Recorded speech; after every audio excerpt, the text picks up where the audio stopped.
ഞാനൊരു കാര്യം പറയട്ടെ. മഹാന നബിയുല്ലാഹി ഈസ അലൈഹിസ്സലാത്തു വസ്സലാം അള്ളാഹുന്റെ ഹബീബായ നബിയാണ്. ഈസ നബി അലൈഹിസ്സലാത്തു വസ്സലാം നേരിട്ട് പറഞ്ഞതാണ്, വഉഹ്യിൽ മൗത, മരിച്ചവരെ ഞാൻ ജീവിപ്പിക്കും. അങ്ങനെ ജീവിപ്പിക്കാൻ ഞാൻ അള്ളാഹു പ്രാർത്ഥിക്കാൻ നല്ല ഈസ നബി അലൈഹിസ്സലാത്തു വസ്സലാം പറഞ്ഞത്, കൊണ്ടുവരും മരിച്ച ആൾക്കാർ വഹീൽ മൗത ബിഇദ്നില്ലാ, മരിച്ചവരെ ഞാൻ ജീവിപ്പിക്കാം, അള്ളാഹ് എനിക്ക് കഴിവുന്നിട്ടുണ്ട്. റസൂലുമാരുടെ കയ്യാൽ അള്ളാഹു തആല മുഅ്ജിസത്ത് പ്രകടിപ്പിക്കുക എന്ന തരത്തിൽ മാത്രമാണ് അവിടെ ഉള്ളത്. അള്ളാഹുവാണ് ജീവിപ്പിക്കുന്നത്, അള്ളാഹുവാണ് ജീവൻ നൽകുന്നത്, ഞാനല്ല. ഞാൻ അതിന് രൂപം മാത്രമേ, പ്രത്യക്ഷമായ ബാഹ്യമായ ആ രൂപം മാത്രമേ ഞാൻ അവിടെ ചെയ്യുന്നുള്ളൂ എന്ന് ബോധ്യപ്പെടുത്താനാണ് ബിഇദ്നില്ലാ എന്ന് പറഞ്ഞത്. അതാണ് തഫ്സീറുള്ളത്. അപ്പൊ അല്ലാത്തത് ബോധ്യപ്പെടുത്തണം ഇവിടെ. അപ്പൊ ബിഇദ്നില്ലാ തൽക്കാലം ഒഴിവാക്കി. അപ്പോൾ റസൂൽ സല്ലല്ലാഹു അലൈഹി വസല്ലം പ്രാർത്ഥിക്കണം. നബി എന്താ പറയണത്? ആയിക്കോട്ടെ, നിനക്ക് കാഴ്ചശക്തി ഉണ്ടാകട്ടെ എന്ന് പറയല്ല, ഞാൻ തരാന്ന് പറയല്ലേ, ഞാൻ തരാന്ന് പറയുന്നില്ലേ. ഇത് നബി സല്ലല്ലാഹു അലൈഹി വസല്ലം അള്ളാഹിനോട് പ്രാർത്ഥിക്കുന്നു. ഇവിടെ കഴിഞ്ഞ കുറച്ച് ദിവസങ്ങളായിട്ടുള്ള ഒരു ചർച്ചയാണല്ലോ ഈ CM മടവൂരിനെ പടച്ചവൻ്റെ ഒരു സ്ഥാനത്തേക്ക് ഉയർത്തുന്ന ഒരു പാട്ട് ഇവിടെ ഇറങ്ങിയതും ഭയങ്കര കോലാഹലങ്ങൾ ഉണ്ടായതും അത് വളരെ വ്യക്തമായി തന്നെ അതിൻ്റെ ചർച്ചകൾ ഇവിടെ നടന്നതാണ്. നമ്മൾ പ്രൂഫ് പോയിന്റിലും അല്ലാത്ത വേദികളിലും ഒക്കെ അത് ഗൗരവമായി തന്നെ അതിലെ അപകടം നമ്മൾ പറയണ്ടായി.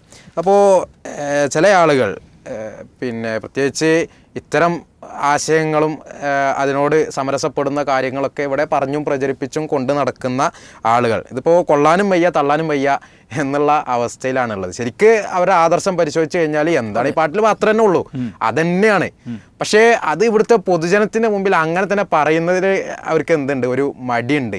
ആളുകൾ ചോദിക്കുന്ന ഒരു അവസ്ഥ ഉണ്ടാവില്ല. ആളുകൾ എന്ത് വിചാരിക്കും? ഇപ്പോൾ നമ്മുടെ ഇപ്പോൾ പറഞ്ഞ് പടച്ചവൻ്റെ സ്ഥാനത്തേക്ക് CM മടവൂരിനെയും കൊണ്ടുവരികയാണോ എന്ന് ജനങ്ങൾ തന്നെയും ഈ പറഞ്ഞ ആളുകളോട് ചോദിക്കുന്ന ഒരവസ്ഥ ഉണ്ടാകും. അപ്പോൾ ജനങ്ങളുടെ മുമ്പിൽ സ്വന്തം ആദർശം പച്ചക്ക് പറയാൻ വയ്യാത്ത ഒരവസ്ഥയില്ല. എന്നാലും ഇതൊക്കെ എങ്ങനെയെങ്കിലുമൊക്കെ ഒപ്പിച്ച് അത് ന്യായീകരിച്ച് മുന്നോട്ട് പോവുകയും വേണം. അപ്പോൾ കഴിഞ്ഞ ദിവസം ഈ പറഞ്ഞ രൂപത്തിൽ ഒരു ന്യായീകരണം, അപ്പോൾ അതിൻ്റെ ഒരു ക്ലിപ്പ് നമുക്കൊന്ന് കേൾക്കാൻ, എന്നിട്ട് ബാക്കി ചർച്ചയിലേക്ക് പോകാം. ഞാനൊരു കാര്യം പറയട്ടെ. മഹാന നബിയുല്ലാഹി ഈസ അലൈഹിസ്സലാത്തു വസ്സലാം അള്ളാഹുന്റെ ഹബീബായ നബിയാണ്. ഈസ നബി അലൈഹിസ്സലാത്തു വസ്സലാം നേരിട്ട് പറഞ്ഞതാണ്, വഉഹ്യിൽ മൗത, മരിച്ചവരെ ഞാൻ ജീവിപ്പിക്കും, മരിച്ചവരെ ജീവിപ്പിക്കേ. അള്ളാഹുല്ലേ മരിച്ചവരെ ജീവിപ്പിക്കാൻ കഴിവുള്ള ആൾ? മനുഷ്യ കഴിവിന് അതീതമല്ലേ മരിച്ചവർ ജീവിപ്പിക്കൽ? കാര്യകാരണ ബന്ധങ്ങൾക്ക് അതീതമല്ലേ മരിച്ചവർ ജീവിപ്പിക്കൽ? അഭൗതികമായ കഴിവല്ലേ മരിച്ച മനുഷ്യനെ ജീവിപ്പിക്കൽ?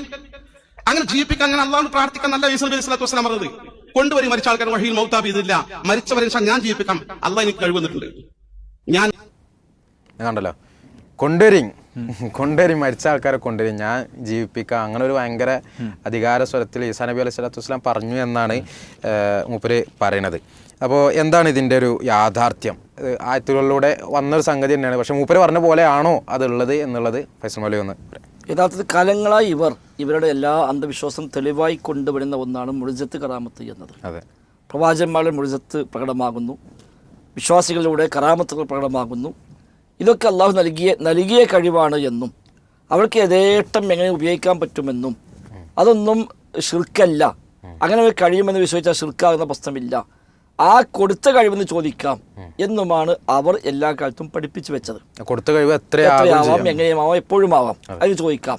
ഒരുപക്ഷെ കഴിവില്ലേ കിട്ടുക എന്നേ ഉള്ളൂ, ഷിർക്ക് വരൂല എന്നാണ് അവർ സമൂഹത്തെ പഠിപ്പിച്ചത്. ആ അസ്ര് പഠിച്ചപ്പോഴാണ് ചില ആളുകളൊക്കെ CM മടവൂര് മുദബ്ബിറുൽ ആലമാണ്, ലോകം മുഴുവൻ നിയന്ത്രിക്കുന്ന ആളാണ് എന്ന് പറഞ്ഞു. അന്ന് ഇവരൊക്കെ സപ്പോർട്ട് ചെയ്തു, ഒരു പ്രശ്നം ഞങ്ങൾ പറയാം എന്ന് പറഞ്ഞു. പണ്ട് മൊഹീദ്ദീൻ ഷെയ്ഖിനെ കുറിച്ച് കുത്തുബുസ്സമാൻ, കുത്തുബുൽ അഖ്താബ് എന്നൊക്കെ പറഞ്ഞിട്ടുണ്ട്. അതൊക്കെ അവർ അംഗീകരിച്ചു കൊടുത്തു. അപ്പോൾ ആ ഒരു അവസ്ഥയിൽ തന്നെ ചില ആളുകൾ ഇപ്പം പറഞ്ഞു CM മടവൂര് പടച്ചോനാണ്, ഞങ്ങളെ പടച്ചോൻ CM ആണ്. അപ്പോൾ നേരത്തെ പറഞ്ഞപ്പോൾ സാധാരണക്കാർക്ക് ഇത് ഉൾക്കൊള്ളാൻ കഴിയാതിരിക്കുകയും അവർ ഇത് വലിയ ഗൗരവമായി കാണുകയും ചെയ്തപ്പോൾ ഉസ്താദന്മാരെ സംബന്ധിച്ച് തെറ്റാന്ന് പറയാനും കഴിയില്ല. എന്നാൽ കുഴപ്പമില്ലാതെ അങ്ങനെ തന്നെയാണെന്ന് സമ്മതിച്ചു കൊടുക്കാനോ ധൈര്യം വരുന്നില്ല.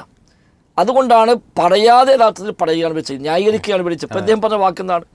ഈസാ നബി സല്ലല്ലാഹു പറഞ്ഞില്ലേ, വഉഹ്യിൽ മൗത, ഞാൻ മരിച്ചവരെ ജീവിപ്പിക്കുന്നു പറഞ്ഞില്ലേ, അപ്പോൾ അള്ളാഹ്ക്കല്ലേ മരിച്ചവരെ ജീവിപ്പിക്കാൻ കഴിയുള്ളൂ, അപ്പോൾ ആ കഴിവ് ഈസാ നബിക്ക് ഉണ്ടായല്ലോ, അതുകൊണ്ട് ഷിർക്ക് വരുമോ, ഇത് കാര്യം അപ്പുറത്തല്ലേ എന്നാണ് അവർ ചോദിക്കുന്നത്. നമ്മൾ തന്നെ പ്രൂഫ് പോയിന്റിൽ പലതവണ മുഅ്ജിസത്തും കറാമത്തിലും ബന്ധപ്പെട്ട വിഷയങ്ങളൊക്കെ മുമ്പ് ചർച്ച ചെയ്തിട്ടുണ്ട്. ഇവിടെ സൂറത്ത് ആലി ഇമ്രാനിലും സൂറത്ത് മാഇദയിലും അല്ലാഹു തആല ആവർത്തിച്ചു പറഞ്ഞ മുഅ്ജിസത്തുകൾ ഉണ്ട് ഈസാ നബിയുടെ വിഷയത്തിൽ. അതിൽപ്പെട്ട ഒരു മുഅ്ജിസത്താണ് വഉഹ്യിൽ മൗത ബിഇദ്നില്ലാ. അദ്ദേഹം ജന്മാന്ധന്മാരായ ആളുകളെ അദ്ദേഹത്തിന് പിന്നെ ലോക ശിഫ ഈസാ നബി സല്ലല്ലാഹു അലൈഹി വസല്ലം മുഅ്ജിസത്തോടെ കിട്ടിയിട്ടുണ്ട്. അതേപോലെ മരിച്ച ആളുകളെ ജീവിപ്പിച്ച സംഭവങ്ങൾ ഉണ്ടായിട്ടുണ്ട്. വീട്ടിൽ വെച്ച ഭക്ഷണ പദാർത്ഥങ്ങൾ എന്താണ് എന്നതും പറഞ്ഞിട്ടുണ്ട്. ഇതൊക്കെ ഖുർആൻ കൊണ്ട് സ്ഥിരപ്പെട്ട മുഅ്ജിസത്തുകളാണ്. അപ്പോൾ അദ്ദേഹം സമർത്ഥിക്കാൻ ശ്രമിക്കുന്നത് ഇത് ഈസാ നബിക്ക് അള്ളാഹു യഥേഷ്ടം കൈകാര്യം ചെയ്യാൻ കൊടുത്ത കഴിവാണെന്നാണ്. ഏത് മരിച്ചാളെയും കൊണ്ടുപോകാൻ ഞാൻ ജീവിപ്പിക്കാമെന്ന് പറഞ്ഞ് മജീഷ്യന്മാർ മാജിക് കാണിക്കുന്ന പോലെ മരിച്ചോലൊക്കെ ഇങ്ങനെ ജീവിപ്പിച്ച് വിടുന്നൊരു ഏർപ്പാടായിരുന്നു എന്നാണ് ഇവർ സമർത്ഥിക്കാൻ ശ്രമിക്കുന്നത്. അങ്ങനെയാണ് പിന്നെ എന്നാലും മരിക്കൂലല്ലോ. കാരണം മരിച്ച ഒരാളെ ജീവിപ്പിച്ച് കിട്ടാൻ ആഗ്രഹമില്ലാത്ത ആരുണ്ടാവുക.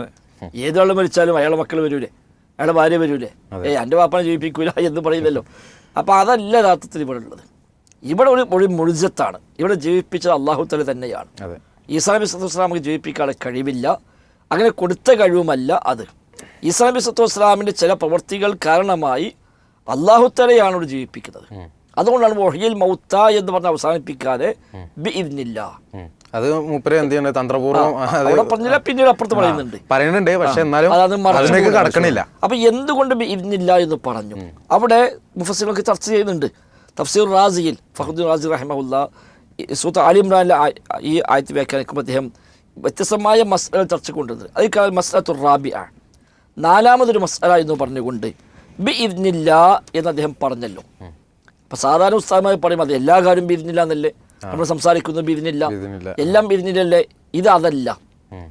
ഞാൻ വഹിയൽ മൗത്ത മരിച്ചവ ഞാൻ ജീവിപ്പിക്കും ബിഇദ്നില്ലാ എന്ന് എന്തിനു പറഞ്ഞു?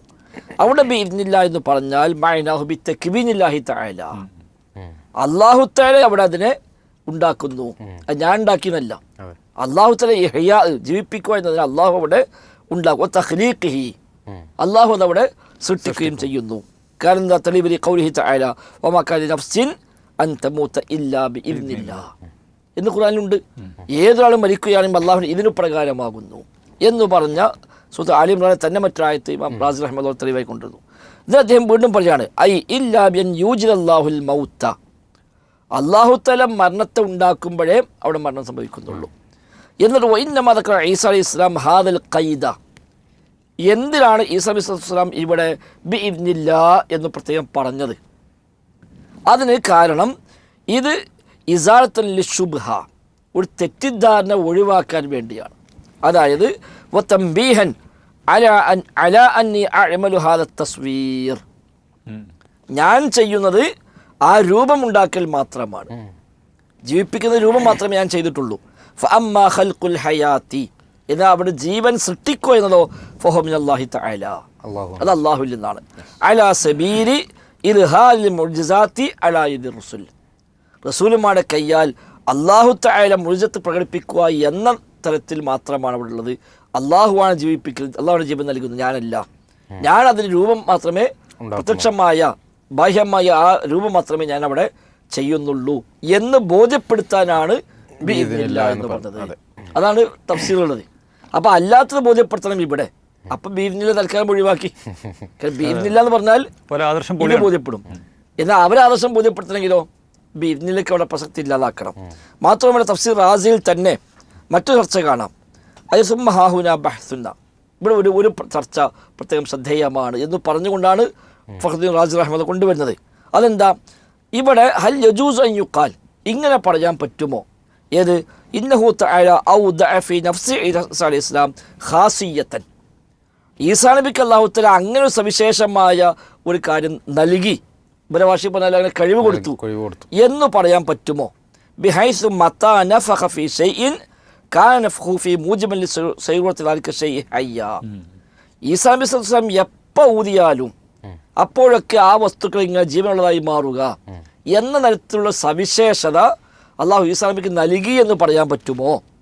അതല്ല. ഔ യുഖാൽ ലൈസൽ അംറു കദാലിക, ഇനി അതല്ല, അങ്ങനെ അല്ല.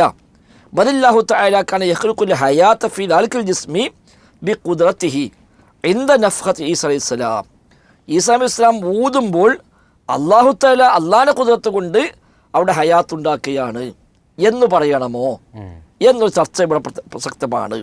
വഹാദ സാനി ഹുവൽ ഹഖ്, ഈ രണ്ടാമത്തേതാണ് ഹക്ക്. ഏത് രണ്ടാമത്തത്?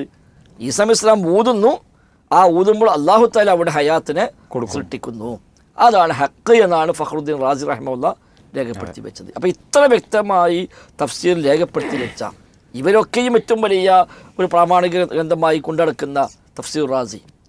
അതിലും ഇത്ര വ്യക്തമായി പറഞ്ഞിട്ട് പോലും അതിനെ മറികടന്നുകൊണ്ടാണ് അവർ ഈ ആശയം സ്ഥാപിക്കുന്നത്. മാത്രവുമല്ല റാസി റഹ്മത്ത് ഒന്നുകൂടി പറഞ്ഞു, ഇതാണ് ഹക്ക്. എന്തുകൊണ്ട്? അല്ലദീ ഖലഖൽ മൗത വൽ ഹയാത്ത് എന്ന് അല്ലാഹ് പറഞ്ഞല്ലോ. മൗത്തും ഹയാത്തും സൃഷ്ടിച്ചത് അള്ളയാണ്. അപ്പോൾ അത് ഈസാ നബി എന്ന് പറയാൻ പറ്റൂല. രണ്ട്, ഇബ്രാഹിം നബി സല്ലല്ലാഹു അലൈഹി വസല്ലം അന്ന് രാജാവുമായി സംവദിച്ചപ്പോൾ പറഞ്ഞു, റബ്ബി അല്ലദീ യുഹ്യീ വ യുമീത്ത്, എൻ്റെ റബ്ബാണ് ജീവിപ്പിക്കുകയും മരിപ്പിക്കുകയും ചെയ്യുന്നവൻ. ഫലോ ഹസദ ലി ഗൈരിഹി, അത് അല്ലാഹുവില്ലാത്തവർക്ക് ഉണ്ടെന്ന് വന്നാലോ, ഹാദിഹി സിഫ, ഈ സിഫത്ത് അല്ലാഹുവില്ലാത്തവർക്ക് ഉണ്ട് എന്ന് വന്നാൽ ലബതല ദാലിക്കൽ ഇസ്തിദ്ലാൽ, ഇബ്രാഹിം നബി സല്ലല്ലാഹു അലൈഹി വസല്ലം അന്ന് പറഞ്ഞ ആ തെളിവല്ല, അത് പൊളിഞ്ഞു എന്ന് വരില്ലേ, അതുകൊണ്ട് അള്ളാഹ്ക്ക് മാത്രമേ ഉണ്ടാവുള്ളൂ എന്നാണ്. അപ്പോൾ അത്രയും വ്യക്തമായി തഫ്സീർ രേഖപ്പെടുത്തി വെച്ചിരിക്കുന്നു. അതാണ് നേരെ അട്ടിമറിച്ചിട്ട് ഇല്ല ഞാൻ ജീവിപ്പിക്കുന്നു പറഞ്ഞില്ലേ, അപ്പോൾ ജീവിപ്പിക്കാൻ കഴിവ് അള്ളാഹ്ക്ക് മാത്രമൊന്നുമല്ല, അത് ഈസാ നബിക്കുണ്ടല്ലോ. അഥവാ അതുകൊണ്ട് എന്താവാം, സി എം അടവൂര് പഠിച്ചോനെ പറഞ്ഞാലും ശിർക്കൊന്നുമില്ല, മുതബ്ബിറാലും ശിർക്കൊന്നുമില്ല, അങ്ങനെ എന്താ പറയാമല്ലോ, അത് ഖുർആൻ തെളിവുണ്ട് എന്നാണ് ഇപ്പോൾ സ്ഥാപിക്കാൻ ശ്രമിച്ചുകൊണ്ടിരിക്കുന്നത്. ശരിക്കും ഇപ്പോൾ ഇവിടെ ഈ രണ്ട് ചർച്ച കൊണ്ടുവന്നല്ലോ, രണ്ട് രൂപം പറഞ്ഞല്ലോ. അതിൽ രണ്ടാമത്തെ രൂപമാണ് ഹക്ക് എന്ന് തഫ്സീർ റാസിയിലുണ്ട്. ഒന്നാമത്തെ രൂപമാണ് നേരത്തെ നമ്മൾ വീഡിയോയിൽ മുമ്പ് പറയണത്. അപ്പോൾ എന്തായിരുന്നാലും ഒന്നാമത്തെ ബാത്തിലാണ്. പക്ഷെ ആ ബാത്തിലാണ് ജനങ്ങളെ പഠിപ്പിക്കാൻ ന്യായീകരണമായിട്ട് കൊണ്ടുവരാൻ. മാത്രമല്ല അസർ, ഇതിലെ ഈ ക്ലിപ്പില് അവസാന ഭാഗം ഒന്നുകൂടി ഒന്ന് കാണാൻ ഭാഗത്ത് പറയണത്. അങ്ങനെ ജീവിപ്പിക്കാൻ, അങ്ങനെ അള്ളാഹു പ്രാർത്ഥിക്കാൻ നല്ല ഈസാ നബി സ്വല്ലല്ലാഹു അലൈഹി വസല്ലം പറഞ്ഞത്. കൊണ്ടുവരും മരിച്ച ആൾക്കാർ വഹീൽ മൗതാബി ഇതില്ല, മരിച്ചവരെ ഞാൻ ജീവിപ്പിക്കാം, അള്ളാഹ് എനിക്ക് കഴിവന്നിട്ടുണ്ട്. അങ്ങനെ ജീവിപ്പിക്കാൻ, അങ്ങനെ അള്ളാഹു പ്രാർത്ഥിക്കാൻ നല്ല ഈസാ നബി സ്വല്ലല്ലാഹു അലൈഹി വസല്ലം പറഞ്ഞത്. കൊണ്ടുവരും മരിച്ച ആൾക്കാർ വഹീൽ മൗതാബി ഇതില്ല, മരിച്ചവരെ ഞാൻ ജീവിപ്പിക്കാം, അള്ളാഹ് എനിക്ക് കഴിവന്നിട്ടുണ്ട്. പ്രാർത്ഥിച്ചോളാന്നല്ല, ഞാൻ അള്ളാഹിനോട് പ്രാർത്ഥിച്ചോളാം എന്നല്ല, ഞാൻ ജീവിപ്പിക്കാം. എവിടെയാണ് എത്ര വലിയ ഒരു പിന്നെ ദീനുൽ ഇസ്ലാമിനെ പൊളിക്കുന്ന ആദർശമാണ് ഇത്ര ലാഘവത്തോട് പറയുന്നത്. അഥവാ മഹാന്മാരായ ആളുകൾക്ക് അള്ളാഹു സുബ്ഹാനഹു വ തആലയുടെ കഴിവ് അങ്ങനെ തന്നെ വകവെച്ചു കൊടുക്കുകയാണ്. ഇവിടെ യഥാർത്ഥത്തിൽ ഫൈസൽ മൗലവി പറഞ്ഞ പോലെ തന്നെ ഈ ആയത്തിൻ്റെ വിശദീകരണത്തിൽ അല്ലാമത്തുർ റാസി റഹ്മത്തുള്ളാഹി അലൈഹി പറയുന്ന ഒരു ഭാഗം വളരെ ശ്രദ്ധേയമാണ്. അദ്ദേഹം ഈ ചർച്ചകളൊക്കെ നടത്തുന്നതിനിടയിൽ ഈസാ നബി അലൈഹി സ്വലാത്തു വസ്സലാമയുടെ ചികിത്സ എങ്ങനെയായിരുന്നു എന്ന് പറയുന്നുണ്ട്. അവിടെ അദ്ദേഹം പറയണത് ഒമാ കാനത്ത് മുദാവാത്തുഹു ഇല്ലാ ബിദ്ദുആഇ വഹ്ദ. അപ്പോൾ അവിടെ പ്രാർത്ഥന മാത്രമാണ്. അള്ളാഹു സുബ്ഹാനഹു വ തആലയോട് ഈസാ നബി അലൈഹി സ്വലാത്തു വസ്സലാം പ്രാർത്ഥിക്കുകയാണ്. എന്നിട്ട് അദ്ദേഹം പറയേണ്ടത് എന്താണ് അദ്ദേഹത്തിൻ്റെ പ്രാർത്ഥനയുടെ രൂപം? കാന ഈസാ അലൈഹി സ്വലാത്തു വസ്സലാം യുഹ്യിൽ അംവാത ബിഹി യാ ഹയ്യു യാ ഖയ്യൂം. അള്ളാഹു സുബ്ഹാനഹു വ തആലയുടെ സിഫാത്തുകൾ എടുത്ത് അള്ളാഹിനോട് ദുആ ചെയ്യാണ്. അള്ളാഹു സുബ്ഹാനഹു വ തആലയോട് ദുആ ചെയ്ത് പടച്ചോനെ ഈ വ്യക്തിക്ക് നീ ജീവൻ കൊടുക്കണേ എന്ന് അദ്ദേഹം വിളിച്ചുകൊണ്ട്, കാരണം എല്ലാ ഹയ്യായ റബ്ബിനെ കയ്യൂമായ റബ്ബിനെ വിളിച്ചുകൊണ്ട് പിന്നെ ഇവിടെ ഈസാ നബി അലൈഹി സ്വലാത്തു വസ്സലാം പ്രാർത്ഥിക്കണം എന്ന് മാത്രമല്ല ഇദ്ദേഹം തന്നെ ഈ ക്ലിപ്പിൽ അവസാനം പറയുന്നുണ്ട്, ഒരു സ്ത്രീയുടെ സ്ത്രീയുടെ കുട്ടി മരണപ്പെട്ടു പോയി എന്നൊക്കെ പറയുന്നുണ്ട്. ആ സംഭവം ഇമാം റാസി റഹ്മത്തുള്ളാഹി അലൈഹി പറഞ്ഞപ്പോൾ ഒമറ അല ഇബ്നിൻ മയ്യത്തിൻ ലി അജൂസിൻ ഫദഅ അല്ലാഹ, അള്ളാഹു അങ്ങനെ ആ ഒരു കിളവിയുടെ കുട്ടിയെ കൊണ്ടുവന്നു. അപ്പോൾ ഈസാ നബി അലൈഹി സ്വലാത്തു വസ്സലാം അള്ളാഹിനോട് പ്രാർത്ഥിക്കുകയാണ്, ജീവൻ കൊടുക്കാൻ വേണ്ടി പ്രാർത്ഥിക്കുകയാണ്. ഫനസല അൻ ശരീരിഹി, അങ്ങനെ ആ കുട്ടിക്ക് ഫനസല അൻ ശരീരിഹി ഹയ്യൻ, ജീവൻ വന്നു. പിന്നെ മയ്യത്ത് കെട്ടിൽ നിന്ന് ആ കുട്ടി എണീറ്റു എന്നാണ്. അപ്പോൾ അവിടെയും അല്ലാഹ് പ്രത്യേകം വ്യക്തമായി കൊണ്ട് പറഞ്ഞു. എന്നിട്ട് ഇതൊക്കെ ഇത് കാണാത്തതുകൊണ്ട് അല്ലല്ലോ ഇപ്പോൾ ഇദ്ദേഹം പറയണത്. ഈ സംഭവം മുമ്പ് വായിച്ചിട്ടുണ്ടല്ലോ. അതെ, ഈ സംഭവം പറയുന്നുണ്ട്. പക്ഷേ ഈ ഭാഗം വിളിച്ചു പ്രാർത്ഥിച്ചു എന്നുള്ള എന്നിട്ട് മുമ്പ് പറയാണ് പ്രാർത്ഥിച്ചോളാന്നല്ല ഞാൻ പറഞ്ഞത്, ഞാൻ ജീവൻ കൊടുക്കാം എന്ന് മാത്രമല്ല റസൂലുള്ളാഹി സ്വല്ലല്ലാഹു അലൈഹി വസല്ലമ പോലും നബി കരീം സ്വല്ലല്ലാഹു അലൈഹി വസല്ലമയുടെ അടുക്കലേക്ക് ദരീറുൽ ബസർ വന്നു, അഥവാ ഒരു കണ്ണ് കാണാത്ത അന്ധനായ സഹാബി. എന്നിട്ട് റസൂൽ സല്ലല്ലാഹു അലൈഹി വസല്ലമയുടെ എനിക്ക് കാഴ്ച ശക്തി ഉണ്ടാകാൻ വേണ്ടിയിട്ട് എനിക്ക് പിന്നെ പ്രാർത്ഥിക്കണമെന്ന് പറയുന്നുണ്ട്. അപ്പോൾ റസൂൽ സല്ലല്ലാഹു അലൈഹി വസല്ലമ പ്രാർത്ഥിക്കണം. നബി എന്താ പറയണത്? ആയിക്കോട്ടെ, നിനക്ക് കാഴ്ച ശക്തി ഉണ്ടാകട്ടെ എന്ന് പറയല്ല, ഞാൻ തരാൻ പറയുന്നില്ലേ. ഇത് നബി സല്ലല്ലാഹു അലൈഹി വസല്ലം അള്ളാഹിനോട് പ്രാർത്ഥിക്കുന്നു. എന്നിട്ട് ഈ അന്ധനായ സഹാബി പടച്ചോനെ എൻ്റെ പ്രവാചകന്റെ പ്രാർത്ഥന നീ സ്വീകരിക്കണമെന്ന് അദ്ദേഹം പ്രാർത്ഥിക്കണം. ശുപാർശനെ സ്വീകരിക്കണേ എന്ന് പ്രാർത്ഥിക്കാൻ നബി ആവശ്യപ്പെടും. അപ്പോൾ ഞാൻ പറഞ്ഞു വരുന്നത്, പിന്നെ പ്രവാചകന്മാരൊക്കെ അഥവാ അള്ളാഹുവിൻ്റെ കഴിവ് അള്ളാഹു സുബ്ഹാനഹു വ തആല ആരും കൊടുത്തിട്ടില്ല. എനിക്ക് തോന്നുന്നു ഇവിടെ സാധാരണ ഇപ്പോൾ സി എം മടവനെ കുറിച്ചൊക്കെ ഇവർ പറയാറുണ്ട്. സി എം മടവർ ഒരു കാലത്ത് അള്ളാഹു ഷഫിയാക്കട്ടെ എന്ന് പറഞ്ഞിരുന്നു. പിന്നെ ദറജ കൂടി ഒരു വലിയ മർത്തബയിലേക്ക് എത്തിയപ്പോൾ പിന്നെ അതൊക്കെ നിർത്തി. പിന്നെ ഞാൻ ഷിഫയാക്കി എന്ന് പറയാറാണ് പതിവ്. അള്ളാഹു ഷിഫയാക്കട്ടെ എന്ന് അതൊക്കെ പ്രാർത്ഥിക്കലല്ല. ഒഴിവാക്കി എന്ന് പറയാറുണ്ട്. അപ്പൊ അതിന് തെളിവുണ്ടാക്കാൻ വേണ്ടിയാണോ ഇത്ര പ്രവാചകന്മാരെ കൂടി അതിലേക്ക് വ്യാഖ്യാനം കൊണ്ടുവന്നത് എന്ന് സംശയിക്കേണ്ടിയിരിക്കുന്നു. അപ്പോൾ പടച്ചോൻ തന്നെയാണെന്ന് പറയാതെ പറയാണ്. അതെ അതെ, അള്ളാഹു തന്നെയാണ് ഇവിടെ പറഞ്ഞുകൊണ്ടിരിക്കുന്നത്. ഇതിപ്പോ ഈ നടന്ന സംഭവങ്ങൾ, ഇപ്പം ഉണ്ടായ സംഭവം യഥാർത്ഥത്തിൽ ഇത് ഒരു സാധാരണക്കാരന് പോലും വിഷയം കൃത്യമായി ഗ്രഹിക്കാനും ഇവർ ഈ പറഞ്ഞുകൊണ്ടിരിക്കുന്ന കാര്യങ്ങളുടെ അപകടം ബോധ്യപ്പെടാനും ഇത് തന്നെ മതി എന്നുള്ളതാണ് ഇതിൻ്റെ അവസ്ഥ. എന്തായിരുന്നാലും ഇത്തരം ഷർറുകളിൽ നിന്ന് നമ്മളെല്ലാവരും ശരിക്കും ഭയങ്കര ജാഗ്രത പുലർത്തണം. വളരെ സൂക്ഷ്മമായി പോലും ശിർക്ക് കടന്നു വരും എന്ന് പറയണ്ടല്ലോ. അപ്പോൾ എന്തായിരുന്നാലും വളരെ ഗൗരവമായി നമ്മൾ ശ്രദ്ധിക്കേണ്ട ഒരു വിഷയമാണ്. അതോടൊപ്പം ഈ വിഷയങ്ങളൊക്കെ ഈ നിലക്ക് പ്രചരിപ്പിക്കാൻ വേണ്ടി ശ്രമിക്കുന്ന ആളുകളോട് വളരെ നസീഹത്തോടു കൂടി നമുക്ക് പറയാനുള്ളത്, അള്ളാഹുവിനെ ഭയപ്പെടണം, ഇത്തരം കാര്യങ്ങളിൽ നിന്ന് വിട്ടു നിൽക്കണം. എങ്ങനെയാണോ റബ്ബ് അവനെ നമുക്ക് പരിചയപ്പെടുത്തി തന്നിട്ടുള്ളത് ആ രൂപത്തിൽ അള്ളാഹുവിനെ മനസ്സിലാക്കാൻ നമ്മൾ തയ്യാറാകണം എന്നുള്ളതാണ് ഓർമ്മപ്പെടുത്താനുള്ളത്. അള്ളാഹു തൗഫീഖ് നൽകട്ടെ.